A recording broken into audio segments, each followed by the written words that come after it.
একটি অন্তর্বর্তীকালীন সরকার গঠনের সিদ্ধান্ত নেওয়া হয়।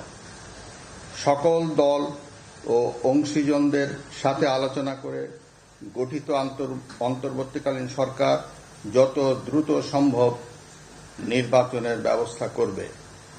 বৈষম্য বিরোধী ছাত্র আন্দোলন ও বিভিন্ন মিথ্যা মামলায় আটক সহ সকল বন্দীদের মুক্তি দেওয়া হবে। বৈষম্য বিরোধী ছাত্র আন্দোলনের নিহতদের পরিবারদের ক্ষতিপূরণ প্রদান ও আহতদের সুচিকিৎসার প্রয়োজনীয় সকল সহায়তা দেওয়া হবে। সর্বসম্মতিক্রমে বিএনপির চেয়ারপারসন বেগম খালেদা জিয়াকে মুক্তি দেওয়ার সিদ্ধান্ত নেওয়া হয়। প্রিয় দেশবাসী, আমি দেশের আইন শৃঙ্খলা পরিস্থিতি স্বাভাবিক করতে এবং লুপ্তরাজ ও ধ্বংসাত্মক কর্মকাণ্ড বন্ধ করতে রাজনৈতিক দলগুলোর প্রতি আহ্বান জানাচ্ছি। জনগণের জানমাল ও রাষ্ট্রীয় সম্পদ রক্ষায় সশস্ত্র বাহিনীকে কঠোর পদক্ষেপ নেওয়ার নির্দেশ প্রদান করছি। সাম্প্রদায়িক সম্প্রীতি ও সংখ্যালঘুদের নিরাপত্তা নিশ্চিত করতে এবং সরকারি সম্পত্তি রক্ষায় সকলকে এগিয়ে আসার আহ্বান জানাচ্ছি।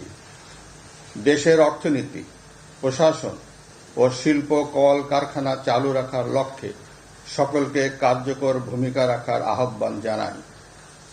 ছাত্র নেতৃবৃন্দ ও শিক্ষকদের সাথে আলোচনা সাপেক্ষে অতি শীঘ্রই শিক্ষা প্রতিষ্ঠানগুলি খুলে দেওয়া হবে। এছাড়া যারা হত্যা ও সহিংসতার সাথে জড়িত নিরপেক্ষ তদন্তের মাধ্যমে তাদেরকে আইনের আওতায় আনা হবে। গণপ্রজাতন্ত্রী বাংলাদেশের সংবিধান অনুযায়ী অনতি বিলম্বে বর্তমান সংসদ বিলুপ্ত করা হবে।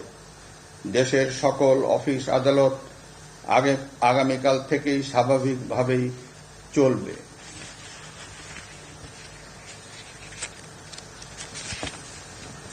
প্রিয় দেশবাসী, আসুন আমরা দেশকে বাঁচাতে একযোগে কাজ করি। পারস্পরিক হিংসা বিদ্বেষ ভুলে ও প্রতিহিংসার ঊর্ধ্বে উঠে দেশকে এগিয়ে নিতে নিজ নিজ অবস্থান থেকে ভূমিকা রাখার জন্য আমি বিনয়ের সাথে আপনাদের প্রতি অনুরোধ করছি। একটি সুন্দর ও সোনালী ভবিষ্যতের প্রত্যাশায় আমরা এগিয়ে যাব ইনশাআল্লাহ। মহান আল্লাহ আমাদের সহায় হন। খোদা হাফেজ।